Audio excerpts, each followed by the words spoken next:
An engine rebuild here on a 2008 Dodge Charger. It's the V6 3.5 liter. Had a bad knock.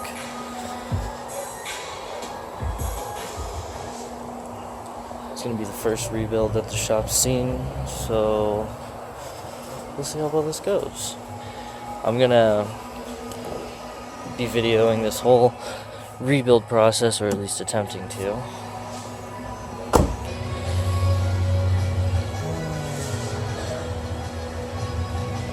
Pretty much, I got all data backing me up right here. Following, first step is the fuel system pressure release procedure. Looks like we start with removing the fuel cap, disconnect the fuel pump module electrical connector, start and run engine until it stalls, attempt restarting engine until it will no longer run, turn ignition key to the off position, place a rag or towel below fuel line quick connect fitting at fuel rail, and disconnect quick connect fitting at fuel rail. And there's the procedure for that one on there too. So I'm gonna go through and pretty much record as much as I possibly can. So I guess let's get it started.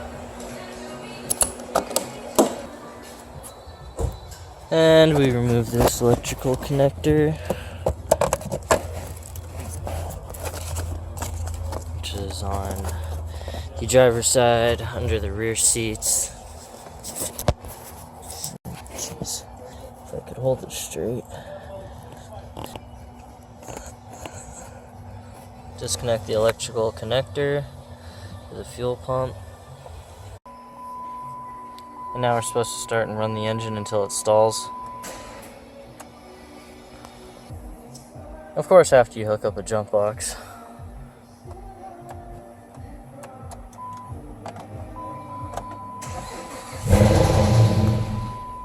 Alright, starts up, it stalls.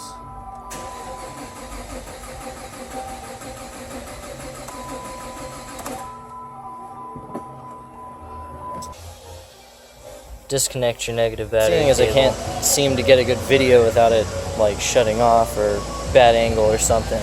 Pretty much intake inlet air temp sensor right there. You unhook that. Your map sensor, whatever fucking, I can't think of the name for it right now. Airbox. Just gonna take the rest of this shit out with it. Alright. Next up, you got this hose back here, along with this one, and this one. PCV, brake booster, and I can't think of the other one either. Yeah, this one's brake booster, this one's PCV, and then I can't think about that one. Then you hit these two bolts for the throttle body, 10mm nuts.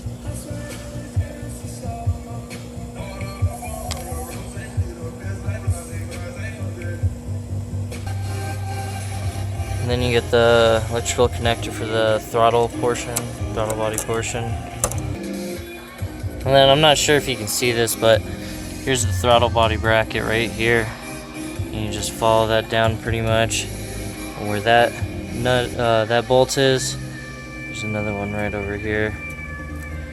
Damn it.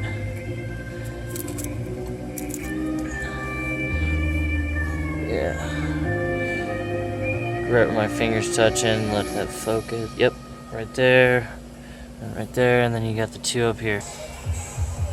Alright, and here's the bracket. These two bolts are 15. And that's the bottom side that goes onto the head, and then where the two 10mm nuts go for the throttle body are right there. What I did real fast is I took the wiper arms off and the windshield cowl is right here.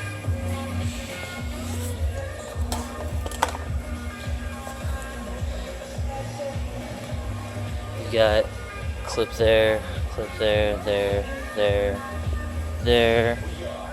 I don't know about right there, and then there's little notches on the edge of both of those that clip in. Both 15mm nuts to get the wiper arms off. Another step it asks for is to take the short runner valve connector off, and then I just disconnected the connector under that also. I think that's engine coolant temp sensor, not completely sure. Alright, next up you got 2 support bracket bolts, nuts, 10mm nuts for the intake manifold up here. And you've got one right there, there, one over there, one back there. And at that point the intake manifold's pretty loose. You should be able to just pick it up and slide it out. I think there might still be one in the back. Another tip, forgot to mention, the strut tower support. You unhook the wiper motor from right there, and you've got 2 screws on each side, both are 13mm, I believe, and then you've got your harness connector. It's got like the Christmas tree ends on them on that side, and then another connector over here, same thing, just pop that out. And then your EGR tube right here. The 3 hoses that I mentioned earlier, it's having issues telling you which ones they were. You got your brake booster right here, you got a purge valve, and then you've got your PCV right there. So that back one's your PCV and purge, and then brake booster. EGR tube right there. I don't know if you notice this. We'll have to pop it outside of its clip. And after you get the EGR tube out, the upper intake manifold should come off. Something I ended up having to do is on the back side of the intake brackets, I had to loosen up the bottom nut. Get a little closer here. I had to loosen up that back one, 15, so I could get that part back far enough. Same thing on this side too. That one.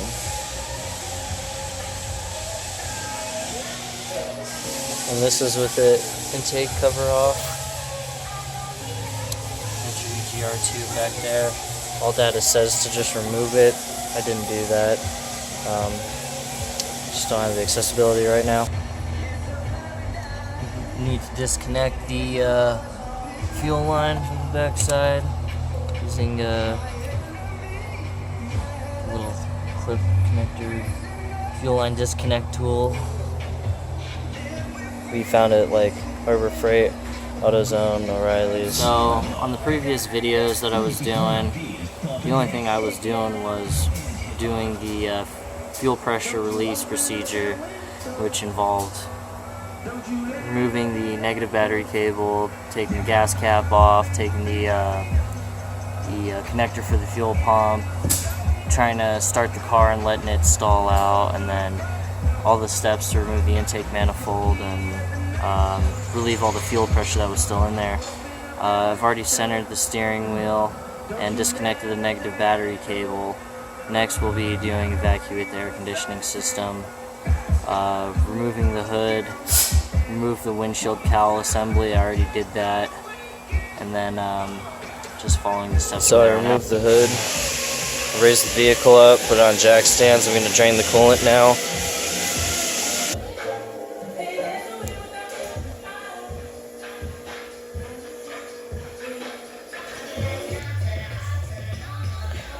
I don't know if you can see this bracket right there for the alternator. Yeah, that's what I was just working on. Just took that off. I gotta get the bottom bolts to it now. You're gonna need to remove the alternator and the drive belts. Or drive belt, I should say. These bolts sometimes get locked in there pretty tight. Crust. With the rust, I mean, not crust. You're gonna need to remove the steering column connector, that bolt that's been threaded out right there. Another step that it asks for is that you remove the starter. As you can see, there's one, and then there's another, and then there's one right above this lip right here. Yeah, kind of see it. Yep, those 3 bolts. Pull the starter, and zoom out some. You can kind of see it right there. It's already been separated. There's the there's a nut on that end of the stud, and then one on that one. I think there's also an electrical connector I haven't gotten to yet. Alldata asks that you take your left-hand catalytic converter out. This guy right here, but the bolts were so rusted that I didn't want to snap them off, so I soaked them in PB Blaster, and I'm just kind of waiting before I take the exhaust portions of it off. Here's the steering column from earlier. And yeah.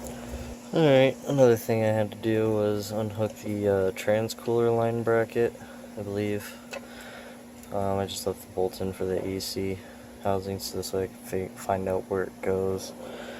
And then another thing I was going to unhook that looked like it was going to prevent me from pulling this engine was heater core hose? No, I'm not completely sure what this is. I just traced this line back to the firewall.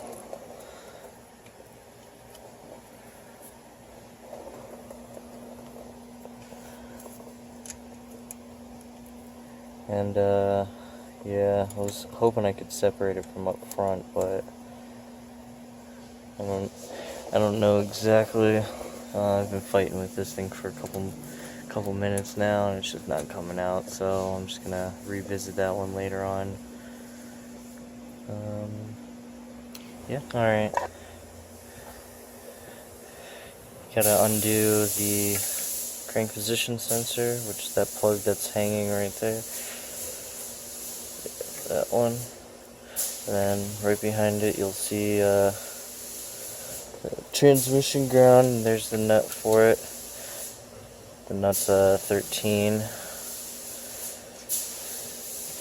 And then you have to get the exhaust unhooked. Those are both 16s. And then you have to unclip the oxygen sensor and electrical connector portion itself, which I haven't done yet. I'm about to do that right now. You gotta get the inspection cover off also. Next step is to remove the engine to transmission bolts. There's those 4 right there. And then, if you can see right through there, there's that one.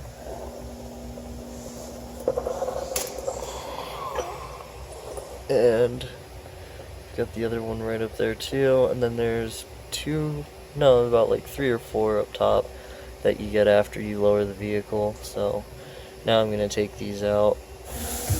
You're gonna need to unbolt your EGR. You can see where the 2 bolts are right there. EGR hard pipe, you need to take that off. And then you also need to take your heater core hose off. You're gonna need to take your coolant reservoir hose.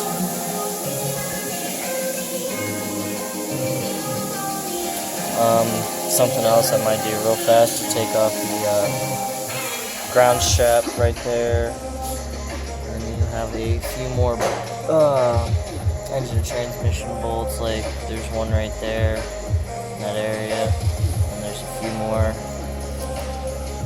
down through there, and then that black bracket, those are 2. Alright, another quick update. Grabbed off the harness. Got your coil plugs, and then you've got your injector clips, and you've got what looks like an engine coolant temp sensor plug, which came from right here. So that's where that one comes from. That's the one side I'm working on, getting this one off.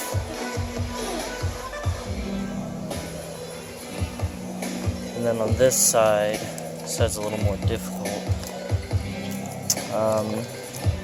Got a green clip down here, and And that one actually came from, I don't know if you can see my finger right there.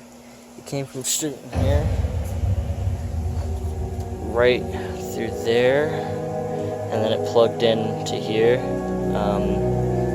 Crank position sensor, not sure about that one, but I just pretty much fed it back through. But there's another clip that goes onto the AC. Let's see if I can't zoom.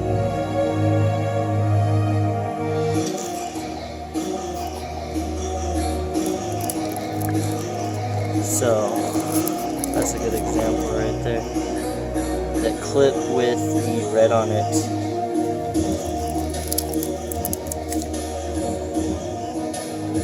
That clip right there, that's the one I'm working on right now. Once I get that one off, then I can pull this driver's side harness out, or off to the side anyways, so I can pull the engine.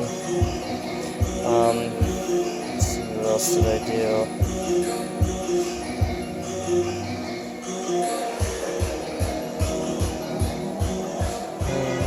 Can't really think of anything else that I did. Alright, well, getting the hoist ready. Last things that I was doing was there was a ground that was attached onto there. There's your EGR, a couple other little plugs here and there that I had to unhook. Fed the harness off to the side and try to open it up as much as I could. I just got to take the upper radiator hose off. Alldata didn't really say anything about pulling the radiator out, so I'm assuming to just fucking pull the engine and wiggle it out with the amount of room that I have, which really isn't very much. I got the last of the, there was a bolt right about there, then there was just two right there, and then there was another one back a little further down. That was the last of the engine transmission bolts. Now I just gotta unhook it from its mount, hook the hoist up, and should be able to pull it out. Been looking, I haven't really seen anything that's gonna be in the way. I think there's one hose underneath that I need to unhook, but other than that, got about 10-12 hours so far into this. This is the first time I've ever pulled a Charger engine before, and I'm doing a full rebuild on it, so yeah, it's been pretty fun. All the clips have been shot after that I would do the work, so what I'm doing is just gonna slap all the clips together and make one big video. Maybe a little bit of editing. I was trying to stray away from that as much as I could, but yeah, this is it's about time to get pulled. So yeah. All right, a couple things we're doing on this is the line down there, trace it all the way back over.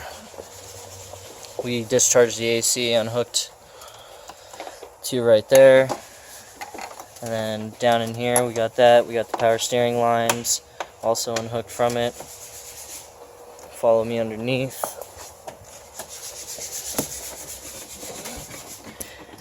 And right there's the missing nut on the stud for the mount. Same thing with the side right there. One of them's a nut, one of them's a stud. They're both 18 millimeters on both sides. We got those. And set up the hoist and chain. Got everything ready to be pulled out. We're just taking the fans out to give us some extra room. And should be coming out. Yeah, we got one more line left right there. That one unhooked. That was coolant line. Didn't realize that one. Michael just got drenched in it.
There it is.